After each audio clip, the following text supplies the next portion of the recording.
सारे। वीरेंद्र सिंह और अर्जुन सिंह जेपी को लेकर किसके पास गए थे? वो गए अहमद पटेल के पास। अहमद पटेल के पास, और तो बाद में पता चलता है तू मैं भी हुई फाइल, मतलब ये तो कहें मतलब बगार मार नहीं, मतलब तू मैं भी हुई भाई अपना ये चलो मैं महासचिव से भी रिजाइन कर दूंगा मैं अगर इसको टिकट नहीं दी तो। इतना तक करना, मतलब वो इतना हाई लेवल पे लड़ना, हम तो ये समझते थे तो साहब ने अपने पैर पे खुद कुल्हाड़ी मारी, क्योंकि 2005 में मुख्यमंत्री बनते अगर ये स्टेप नहीं लेते तो। ये इस्तीफा धमकी नहीं देते महासचिव छोड़ने की जेपी के लिए? हाँ बिल्कुल चौधरी, ये सब अहमद पटेल के वजह से मतलब ये मतलब महरूम रह गए। और डायरेक्ट सोनिया गांधी से मुलाकात की थी उस समय रणदीप की टिकट, क्योंकि रणदीप उसमें युवा कांग्रेस के सीधा संपर्क था इनका, युवा कांग्रेस के राष्ट्रीय अध्यक्ष है रणदीप सुरजेवाला उस टाइम पे। 1989 में चौधरी देवलाल इसको ले वाले हैं और जीवन दान देने वाले चौधरी वीरेंद्र सिंह 2004 में डेड हो चुका था जी। और आप ये कहते हैं दगा देने वाले, दगा कौन दे, दगा किसने दी है? दगा इसने दी है जी, वीरेंद्र सिंह ने तो किसी का मतलब क्या भला किया। बांगर की सियासत गर्म हो गई है। हिसार से कांग्रेस के प्रत्याशी रहे जयप्रकाश जेपी ने लोकसभा चुनाव का मतदान होते ही वीरेंद्र सिंह के खिलाफ मोर्चा खोल दिया है। जेपी ने कहा है कि उचाना में विरोध करने वालों के पल्ले कुछ नहीं है और उन्होंने दगा दिया, चुनाव में उनके पल्ले कुछ नहीं है, लोगों ने खुलकर सीधा कांग्रेस को वोट दिया। यानी सीधा इशारा वीरेंद्र सिंह की तरफ था। उन्होंने वीरेंद्र सिंह का नाम नहीं लिया, लेकिन कहा कि उचाना में दगा करने वालों की पल्ले कुछ नहीं। तो आखिर में अब वीरेंद्र सिंह और जेपी की जो राजनीति है वो किस तरह से रहेगी, आज इसी बात की पड़ताल करेंगे। मैं आपका दोस्त करमपाल, आप अपने कमेंट्स जरूर लिखें इस वीडियो पर और चैनल को सब्सक्राइब करें, वीडियो को शेयर करें। तो वीरेंद्र सिंह और जयप्रकाश दोनों की राजनीति के कभी दुश्मनी रही, कभी दोस्ती रही। एक वो समय था 2004 जब लोकसभा चुनाव हो रहे थे और हिसार लोकसभा से कांग्रेस ने रणदीप सिंह सुरजेवाला की टिकट पक्की कर दी थी। रणदीप सुरजेवाला ने पूरे लोकसभा हलके में, हिसार पार्लियामेंट्री के जितने भी हलके थे उन सब में अपने दफ्तर खोल लिए थे, चुनाव प्रचार शुरू कर दिया था और जयप्रकाश की टिकट काट दी थी। जयप्रकाश भी उसमें टिकट के दावेदारों में थे। कांग्रेस ने जेपी को टिकट नहीं दी और रणदीप की टिकट फाइनल होगी। और उस दौरान जेपी ने जींद में एक जनसभा भी की थी, उसमें कहा था कि कांग्रेस उनको टिकट नहीं दे रही है, वो निर्दलीय चुनाव मैदान में खड़े होंगे। इसके 2 दिन बाद ही जेपी की दिल्ली में चौधरी वीरेंद्र सिंह डूमरखा से मुलाकात होती है और चौधरी वीरेंद्र सिंह डूमरखा उसमें कांग्रेस में काफी मजबूत स्थिति में थे, पावरफुल थे और उत्तर प्रदेश के वो जनरल सेक्रेटरी भी थे।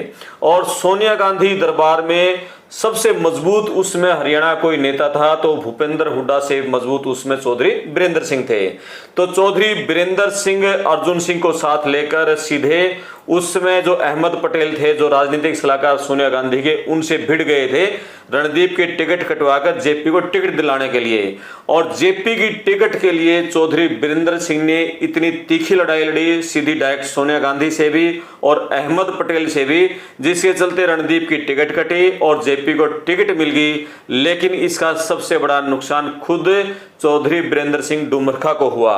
वो नुकसान हुआ उन्होंने अगले 2005 में जब विधानसभा चुनाव हुए तो उस समय कांग्रेस ने उसमें जो मुख्यमंत्री बनाने का जो चेहरा था उसमें सबसे आगे चौधरी वीरेंद्र सिंह थे। लेकिन अहमद पटेल के मन में जो कटुता थी, अहमद पटेल के साथ जो वीरेंद्र सिंह की लड़ाई हुई थी, जो तकरार हुई थी, जो तीखी बहस हुई थी जेपी को टिकट दिलाने के नाम पर, तो अहमद पटेल ने उसमें वीरेंद्र सिंह को पीछे कर दिया और भूपेंद्र हुड्डा को आगे करके उनको मुख्यमंत्री बना दिया। ये वही रंजिश थी। शायद उस समय जो राजनीतिक सियासत के जानकार लोग कहते हैं कि जेपी के लिए उसमें सोनिया गांधी से डायरेक्ट वो ना भिड़ते, उन्होंने फाइल फेंक के मार दी थी और सोनिया गांधी को ये धमकी दे डाली थी कि रणदीप सुरजेवाला की टिकट नहीं काटी गई और जेपी को हिसार से नहीं टिकट दी गई तो वो जनरल सेक्रेटरी पद से भी इस्तीफा छोड़ देंगे, दे देंगे, सारे पद छोड़ देंगे। तो ये धमकी जब वीरेंद्र सिंह ने दी जेपी के लिए तो उसमें सोनिया गांधी ने भी कुछ नहीं कहा और उसमें उन्होंने रणदीप की टिकट काटकर जेपी को दे दी और वीरेंद्र सिंह उसमें उस चुनाव में जुड़ गए।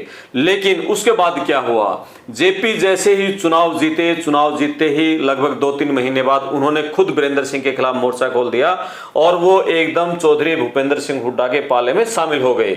और इसका नुकसान उन्हें अगले साल भी हुआ। जब विधानसभा चुनाव हुए तो उस समय भी जेपी भूपेंद्र हुड्डा की पैरवी करने में लगे रहे। सभी सांसदों से, विधायकों से जब पूछा गया मुख्यमंत्री के बारे में, तो उस समय भी जेपी ने, उसके समर्थक विधायकों ने वीरेंद्र सिंह डूमर के, उसकी भूपेंद्र हुड्डा की पैरवी की और वीरेंद्र सिंह का विरोध किया। यानी कि जेपी की जो सियासत थी 2004 में, उसको आगे बढ़ाने वाले वीरेंद्र सिंह थे, लेकिन 2005 में वीरेंद्र सिंह गच्चा खा गए। जेपी ने विरोध भी किया और साथ में जेपी के कारण जो भिड़े थे अहमद पटेल, सोनिया गांधी से, उसका भी उन्हें नुकसान हुआ। हालांकि वीरेंद्र सिंह उस सरकार में वित्त मंत्री बने, बड़े पावरफुल रहे, लेकिन उसके बाद वीरेंद्र सिंह और जेपी के रिश्ते कभी अच्छे नहीं हुए।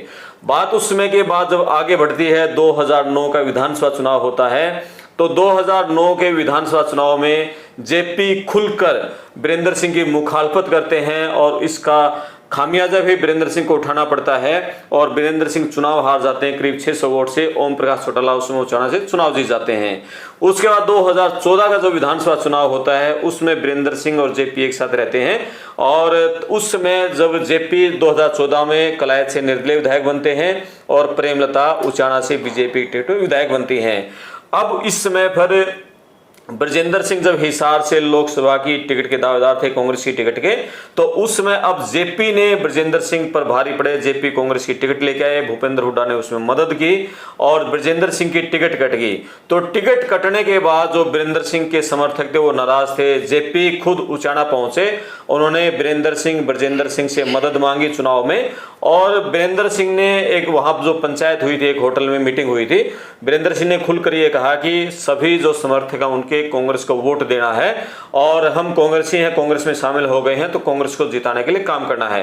अब उनके समर्थकों ने कितना साथ दिया, कितना नहीं दिया, ये वीरेंद्र सिंह जानते हैं, जेपी भी इस बात को जानते हैं। लेकिन जैसे ही चुनाव खत्म हुआ तो जेपी का ये कहना कि उचाना में दगा करने वालों के पल्ले कुछ नहीं और लोगों ने कांग्रेस का सीधा टिकट दिया है, यानी कि सीधा वीरेंद्र सिंह के खिलाफ जेपी ने मोर्चा खोल दिया है। अब इसका असर, ये राजनीति जो गर्म हुई है, ये अगले विधानसभा चुनाव तक चलती रहेगी। विधानसभा चुनाव में अब ब्रजेंद्र सिंह की टिकट के समय भी भूपेंद्र सिंह हुड्डा और जयप्रकाश, क्या ये ब्रजेंद्र सिंह की टिकट का विरोध करेंगे? क्या यदि ब्रजेंद्र सिंह, हम आपको बता दें कि राहुल गांधी के क्लासमेट रहे हैं, सेंट स्टीफेंस कॉलेज में दिल्ली में दोनों बैचलर दोनों ने एक साथ की है, राहुल गांधी ने और ब्रजेंद्र सिंह ने।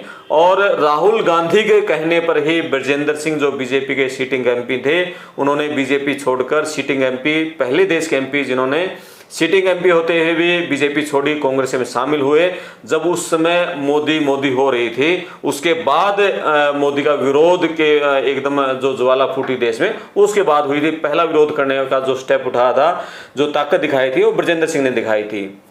तो ब्रजेंद्र सिंह की टिकट कटना, अभी लोकसभा चुनाव में वो एक सर्वे की रिपोर्ट पर काटी हो, भूपेंद्र हुड्डा में जबरदस्त पैरवी की हो जेपी की, अलग बात है।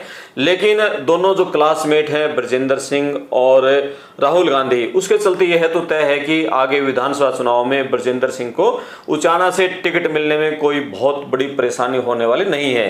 तो ऐसे में जेपी का रुख क्या होगा, भूपेंद्र सिंह हुड्डा का रुख क्या होगा, इसको लेकर सियासी गलियारों में अभी से चर्चाएं शुरू हो गई हैं और लोगों ने यह भी कहना शुरू कर दिया है कि यदि ब्रजेंद्र सिंह को कांग्रेस की टिकट मिल गई तो जेपी किसी भी कैंडिडेट को थापी लगा सकते हैं और उसको निर्दलीय भी चुनाव मैदान में खड़ा कर सकते हैं। बहुत सारे लोगों के नाम इसमें चल रहे हैं जो भी कांग्रेस में शामिल हैं और वीरेंद्र सिंह जब बीजेपी में थे तब वो कांग्रेस की टिकट के दावेदार थे। ऐसे लोगों को यदि जेपी थापी लगा कर निर्दलीय खड़ा करते हैं, तब आगे ब्रजेंद्र सिंह का चुनाव कितना मुश्किल हो जाएगा, इस पर भी अभी से उचाना के सियासी गलियारों में चर्चाएं शुरू हो गई हैं। तो आगे का क्या रहता है वो पूरा हाल, उसके ऊपर नजरें रहेंगी। और अब उस वाक्य को एक बार सुनते हैं। मेरे साथ हैं एडवोकेट जसवीर सिंह कुंडू जी, जिन्होंने कि उस समय जब जेपी को टिकट मिली थी, रणदीप सुरजेवाला को टिकट कटवाई थी, अर्जुन सिंह और वीरेंद्र सिंह ने कितनी मजबूती से जेपी की पैरवी की थी, वो किस्सा एक बार सुनते हैं। जी कुंडू साहब नमस्कार। नमस्कार जी। जी बताओ, वो किस्सा बताओ जब 2004 में रणदीप सुरजेवाला की टिकट के लिए वीरेंद्र सिंह अड़ गए थे और जेपी को टिकट दिलवाई थी, आप उस दौरान वहीं दिल्ली में साथ थे उनके? ये तकरीबन गर्मियों के यही दिन थे मेरे ख्याल, उस ये अप्रैल का महीना था। ठीक है। और जेपी टिकट के लिए मारामारी कर रहे थे, आखिरी उम्मीद छोड़कर चलने वाले थे, इतने में मैं और प्रेम पहलवान चौधरी वीरेंद्र सिंह की कोठी पर जाते हैं जींद से, और जेपी से मुलाकात होती है। जेपी कहता है भाई मैं तो अपना सारे बाजे बजा लिए, मैं तो जाकर अपनी मीटिंग करूँगा यहाँ झांझ गेट पे और इंडिपेंडेंट इलेक्शन लड़ूंगा। और चौधरी वीरेंद्र सिंह मिल जाते तो उनसे आखिरी बार फिर पूछ लेता, मां मिला तो हम देंगे भाई।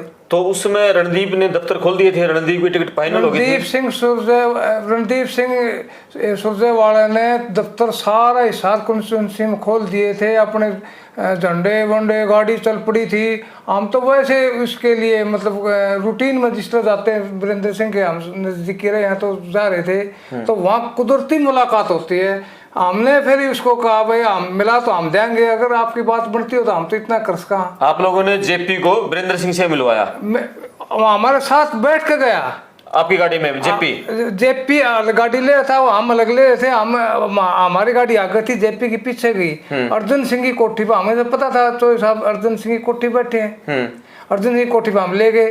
प्रेम ने वहाँ मतलब मैसेज दिया इसी तरह, उसी टाइम तो साहब मतलब बाहर आए भाई, तो जेपी से जो मुलाकात जो उनकी बात हुई, बोला बैठो तुम, हम इतने वो करते डिस्कशन। हम बाहर पूरी गर्मी का लू चल रही थी, सिर्फ 3 ही आदमी थे हम बाहर अपना उस पर। कौन कौन? मैं, जयप्रकाश और प्रेम पहलवान। आप बाहर बैठे थे? हम बाहर बैठे थे, अर्जुन सिंह और चौधरी वीरेंद्र सिंह अंदर बैठे रहे। 2-2.5 घंटे बाद वो बाहर निकले तो हमने ये पूछना था, हम लेट हो रहे थे माजी, हम तो लेट हो गए जींद जाने के लिए, बताओ हमें क्या क्या कुछ मैसेज है इसका। बोला भाई जेपी तू तो जयप्रकाश तू तो हमारे साथ बैठ, अपनी गाड़ी में बैठा कर ले गए। और माजी हम क्या कहा, बोला टिकट पक्की। माजी पक्की कहते, बोला पक्की कह दियो जाओ। जेपी की ठीक है। तो हम जींद आ गए शाम के 7 बजे करीब, 7-7:30 पहुंच गए होंगे। हमने जींद में आ गए, जहाँ मतलब ग्रुप से है यहाँ मतलब अर्बन स्टेट में ग्रुप में जाकर हमने कहा भाई जेपी को टिकट हो गई, इसकी रणदीप सुरजेवाला की टिकट कट गई। तो उन्होंने हमारे को कुछ उल्टे सीधे मजाक में कहा, अभी माँ कन्फर्म है, हम मिलकर आए यहाँ। बोला इनका काम यू है कहना, और ये वो तो अगले दिन अखबार में देखे, फिर वो आया मतलब एकदम दफ्तर उठ गए। तो वीरेंद्र सिंह और अर्जुन सिंह जेपी को लेकर किसके पास गए थे? वो गए अहमद पटेल के पास। अहमद पटेल के पास, वो तो बाद में पता चलता है, तू मैं भी हुई फाइल, मतलब ये तो कहें मतलब बगावत नहीं, मतलब तू मैं भी हुई भाई अपना ये, चलो मैं महासचिव से भी रिजाइन कर दूंगा मैं अगर इसको टिकट नहीं दी तो। इतना तक कहना मतलब वो इतना हाई लेवल पे लड़ना, हम तो ये समझते थे तो साहब ने अपने पैर पे खुद कुल्हाड़ी मारी, क्योंकि 2005 में मुख्यमंत्री बनते अगर ये स्टेप नहीं लेते तो। ये इस्तीफा धमकी नहीं देते महासचिव छोड़ने की जेपी के लिए? हाँ बिल्कुल, चौधरी ये सब अहमद पटेल के वजह से मतलब ये मतलब महरूम रह गए। और डायरेक्ट सोनिया गांधी से मुलाकात की थी उस समय रणदीप की, क्योंकि रणदीप उसमें युवा कांग्रेस के सीधा संपर्क था इनका, युवा कांग्रेस के राष्ट्रीय अध्यक्ष रणदीप सुरजेवाला उस टाइम पे जी। ये घटना अपना आपको बहुत बड़ा मतलब हिस्ट्री में पहली बार, मतलब हमने तो अपने जितनी लाइफ में ये ऐसा इतना बड़ा मतलब नहीं वो आता। बिल्कुल। और उस समय रणदीप सुरजेवाला यूथ कांग्रेस के राष्ट्रीय अध्यक्ष थे, उनकी टिकट काटना अपने आप में बहुत बड़ी बात थी। अहमद पटेल से भी आगे सोनिया गांधी से भी जाकर मतलब अड़ गए थे चौधरी वीरेंद्र सिंह जेपी की टिकट दिलाने के लिए। हर जो मीटिंग हुई उसमें जो सभाएं हुई उसमें सिर्फ जेपी का था, चौधरी वीरेंद्र सिंह की देन, हाथ जोड़ के कहा था वीरेंद्र सिंह ने टिकट दिलाई। हमारे बार में भी मतलब जब वोट मांगना तब एक वीरेंद्र सिंह ने मेरे को टिकट दिलाई। ठीक 3 महीने बाद मन मुटाव इनके हो गए, बार में आया और आकर अब ये मतलब चौधरी वीरेंद्र सिंह के खिलाफ जो शब्द बदले नहीं बोलने चाहिए वो बोले। थोड़ा बहुत वकीलों ने विरोध किया, मैं भी खड़ा हुआ उसमें, लेकिन उसमें ये था जब वीरेंद्र सिंह कोई सम्मानित से बार के सदस्य रहे, हमारे बार के प्रधान रहे, उसमें इसका आना ही नहीं बना था प्रधान को। मतलब हमने तो फिर प्रधान को कहा आपने भला किस कैपेसिटी में लिए जी, ये बिल्कुल गलत बात है। ठीक है, यानी कि उस समय चुनाव जीतने के कुछ महीने बाद ही, सिर्फ 3 महीने बाद है, जेपी वीरेंद्र सिंह खिलाफ हो गए थे। हाँ, खिलाफ, जिसके लिए वीरेंद्र ने इतना बड़ा स्टेप लिया था। वजह बोलना, जिसने अपनी जिंदगी दांव पर लगा दी, वह अपना मुख्यमंत्री पद तक खो दिया, और उसके खिलाफ फिर मतलब वजह बोलना, उनके वीरेंद्र सिंह के मतलब विरोध, मतलब पॉलिटिकली विरोध हो, उसका व्यक्तिगत विरोध आज तक हमने देखा किसी, इसने व्यक्तिगत विरोध किया, ये अच्छी बात थोड़ा थी। देखो वीरेंद्र सिंह की राजनीति तो ईमानदारी की रही है, ईमानदार की, इससे ईमानदार राजनीति में इंडिया की में कोई आदमी है, ना किसी से निजी वैर उनका इस तरह से, किसी से राजनीतिक मतभेद हो उसके हैं, व्यक्तिगत मतभेद इसके किसी है ही नहीं। हमें काम करा दिया करते, हमारे दोस्त तो कोई आ जाता, कोई नल्लक होता हमारी कान में कह नहीं नल्लक आ, फिलहाल आदमी तो अब वो तो है, काम कराएंगे जब अपना होगा, हंस के करने हमने कराए जी। एक एक्शन का अपने ट्रांसफर करवा बल्कि माजी नल्लो का फलाना जमा डायरेक्ट है, मतलब फिर क्या बात होगी, है तो तेरा आदमी, तेरी वो चौधरी बन जाएगी, माँ बिल्कुल बन जाएगी, सबकी करती है बिल्कुल। चलो, यही कुछ खासियत है चौधरी वीरेंद्र सिंह की, लेकिन अब सबकी नजरें ये रहेंगी कि अब बांगर की राजनीति क्या करवट लेती है। जयप्रकाश क्या खुल्लम खुल्ला अब मोर्चा खोल लेंगे, जैसे 4 जून को रिजल्ट आएगा, वो जीतते हैं हारते हैं, उसके बाद क्या रहेगा। हालांकि जो चुनाव हुआ था, ये चुनाव पूरा मोदी के विरोध में हरियाणा में वोट पड़े थे, जनता ने चुनाव लड़ा था, न उन्होंने कांग्रेस को देखा, न कांग्रेस के प्रत्याशियों को देखा, और रणजीत सिंह चौटाला के साथ जेपी का पूरा खुलकर सीधा मुकाबला है, मुकाबला कांटे का टक्कर है। रणजीत सिंह चौटाला अपने पूरे चुनाव प्रचार के दौरान जिस भी गांव में गए, वो एक ही बात कहते रहे कि जेपी के वो चरित्र के बारे में रणजीत सिंह चौटाला ने अपने भाषण में एक बात जरूर कही कि भाई एक तरफ तो जेपी है, एक तरफ देवीलाल का बेटा है, और जेपी वो है जिसने देवीलाल के सारे राजनीतिक सीढ़ियां चढ़ा, उसने जेपी ने देवीलाल को धोखा दिया, उसने फिर ओम प्रकाश चौटाला का धोखा दिया, फिर उसने चौधरी बंसीलाल को धोखा दिया, फिर उसने चौधरी वीरेंद्र सिंह को धोखा दिया, और अगले दिनों में देख लेना भूपेंद्र हुड्डा को भी धोखा देगा। ये बातें रणजीत सिंह चौटाला ने अपने हर गाँव में हर भाषण में कही। तो अब आगे की राजनीति क्या रहती है। जेपी भी एक मंझे हुए राजनेता है, और एक अलग तरह का उनका भी जो वोट बैंक है, सपोर्टर है, वो हर हल्के में उनकी टीम मजबूत है।